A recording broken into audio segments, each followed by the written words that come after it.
Today we are going to install Jenkins, simple as that. So we are going to switch to our CLI command line, of course, and we need to first of all log into our server. Great. Now we need to check one simple thing. We need to use zipper to list our repositories. So sudo zipper lr. Okay, you can see we have Jenkins installed in our system. So I'm in our repositories. It's not installed, but the repository is added. So I'm going to remove it and re-add it once again. Sudo zipper remove repository number 1 has been removed, and you can see it's fresh. So how to actually add a repository back, or if you don't have the repository installed, or the system is fresh, newly installed, or a virtual machine, yeah, and you need to add it. It's quite easy. You need to go to pkg.jenkins.io, and we can see different versions of packages. So first of all, you need to remember to use stable version and do not use RC. RC means release candidate, because this is a version still in testing phase. The version one version before the stable. So people like me can use release candidates, and if there is an issue, we can report it to the developer. And stable version is usually a version that is already tested and no issues should be there. If it is and someone will just report it, then the developer has to release a quick fix to fix the problem in stable version. Okay, so now we know we have Debian stable, Red Hat stable, openSUSE stable. So we are focusing on Linux. Okay, go back to the CLI. And what you need to know what operating systems you're using. So cat etc os release, and we are using openSUSE lib. Great. So how to add the repository? Just quite simple. Sudo zipper add repo. And now we need to use the http :/ and pkg and jenkins.io and /openSUSE -stable/Jenkins. Like that. Jenkins is let's say it's a common name. It's a name that will be visible in our repositories, in our table. So let's do this. And now sudo, I will clear the screen, sudo zipper list repositories, and you can see alias. The common name is Jenkins, name is Jenkins. So all is set as proper as it is actually, and the repository is added to the system, to the repositories in our system. Lovely. So next step is to refresh repository. So sudo zipper refresh ref, and now you can see, do you want to reject the key, trust temporarily or trust always? Hit A to trust always and hit enter. And now the GPG key is added, and all those repositories are refreshed, and building repository for Jenkins cache has been done. Lovely. So the next step is to find out what Java version is required by Jenkins. So you need to find out this. So go back to the browser and then see the Java requirements for Jenkins, and you can see it is requiring, it requires actually Java 11 or 17, since Jenkins 2.357 and LTS 2.361.1. Lovely. So the best option for us, it would be to install Java 11, right? So we are going to install Java 11 version in our system. Lovely. So going back to the CLI, and now we need to add to install actually our Java. So sudo zipper install, and now it will be Java -11 openJDK. Hit enter, and now it's reading repositories. And do you want to install, confirm, and you can see it's retrieving packages, and Java 11 should be installed within a second. Yeah, 50, 60, 70, and lovely. And now if you will type java-version, you will see that we have version 11.0.19. Excellent. So now we need to install Jenkins. So we are going to do this, and we are removing only this, and we are adding Jenkins, sudo zipper in Jenkins, and it will install our Jenkins in the system. Lovely. Do you want to confirm? Yes. Continue. And after some 30, 60 seconds, depends on the speed of the machine, it will be installed in our system. Excellent. So now what you need to do, you need to enable the Jenkins server. So sudo systemctl enable Jenkins service. Hit enter, and you can see something strange. Synchronizing states of Jenkins service with sysv service script with USL lib systemd-sysv-install. And there is a problem because it's trying to create a symbolic link, and it's unable to do that because there is actually no such file or directory. I mean, etc init drc3 ds50 Jenkins does not exist. So what does it mean actually? Quite easy.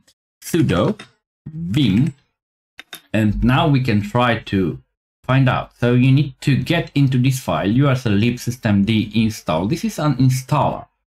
So you are going to this, and you are looking for S50 value, right? S50, and you can see it is located here. So what you need to do actually, you need to remove $L because this is our RC something, like what mentioned earlier. I'm going to RC3D. So we need to remove, we need to leave only etc init d, and RC3D and S50 has to be removed. So we are going to do this. So first of all, remove S50 only and leave $1. Then remove RC $L mean RC, this $L means number 3, and .d. So we are removing d dot this and RC and this, and we are leaving only Symlink $pw /$1 like that, right? Okay, and save the result. So escape :x, enter. Lovely. And now we are going to enable Jenkins service like this, and you can see it's done just because now the path etc init d Jenkins exists. So Symlink has been created. How to find out it is a Symlink? LSAL, right? And copy this etc init d Jenkins, and you can see it's a Symlink. L in the beginning here means this is a Symlink, right? So RWX777. Symlink is always with such permission. So it is pointing to the Jenkins. So actually, if you will go up, and you can also do something like that. Sudo find, just to find the Jenkins, where it is located. Find / and ename, it will be Jenkins, like that. We will see where it is located, and it is located in var lib. This is the main directory for the Jenkins, and the executable is in USL bin Jenkins, but the whole configuration is stored in var lib Jenkins. How to know about it? Grab Jenkins and through the etc pass w file and use it with the sudo. And you can see Jenkins is set to var lib Jenkins. This is a home directory for Jenkins user, and bin false means this user does not, it's not able to run. Actually, it's not using bash or it's not using any shell. So you're not able to log into the Jenkins user. And this is crucial on our server because you need to change this false to true. So how to make it work to change this value? Okay, we have to switch to root, and then we need to just edit the etc plus w file the easiest way, and we need to change the Jenkins value to the bash. And now why it is needed actually, and we are going back to the, and we will grab, and you can see it's a bash. So if you will do this sudo su Jenkins, we can log as a Jenkins user. Without bash, with false, actually we are not able to log in, and I'm going to present it. Sudo I vim, and I'm going to change it to false, and I will present it. Okay, so back to this, and we can try to get into, and it's not even displaying any warning, so you're not able to switch to this user. So I will explain in a moment why we need it. Actually, because we need to be able to generate actually keys, RC keys or ED keys for GitLab and for the Docker machine, for the Docker slave to be able to first of all generate those keys and then add public keys to GitLab and to Docker machine. And then we will be able to log in from Jenkins to the environment, to the GitLab and to the Docker slave server. And this will allow us to work correctly with Jenkins, because without this, Jenkins will say, okay, I cannot perform the job just because I can't get into the machine, because actually the Jenkins user is not available because it's not enabled. So pwd shows that we are invalid Jenkins, and we are going to check if there are any ls. That is interesting, and that's all. Lovely. So the directory is empty for now. And what we need to do now, we need to enable the version. So we already did it. So systemctl with sudo at the end. At the beginning, systemctl is enabled. We are checking it.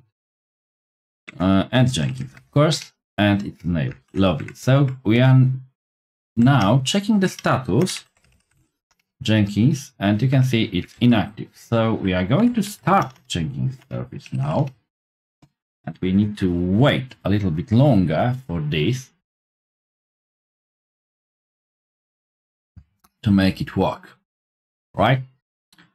Just because now what it's going to do is creating content inside, and I'm going to present it. I switch to the SSH, yeah, and I will then try to use sudo su Jenkins and pwd and ls, and you can see it's creating a content inside a value Jenkins directory, and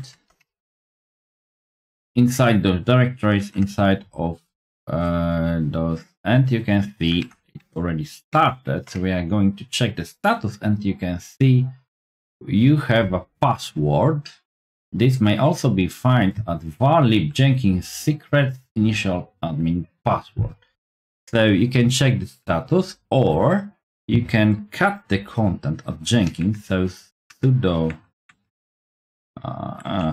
su Jenkins dash Jenkins, right? Sudo su dash Jenkins, and now cut secrets. Secret initial. Why? Okay. Got secrets. Initial admin password this way. And you can see we have a password. So I'm going to log this, log off, and what you need to do, you need to copy this password to a notepad, and then you will be able to proceed with the further installation of the Jenkins. For now, that is all. Thank you very much.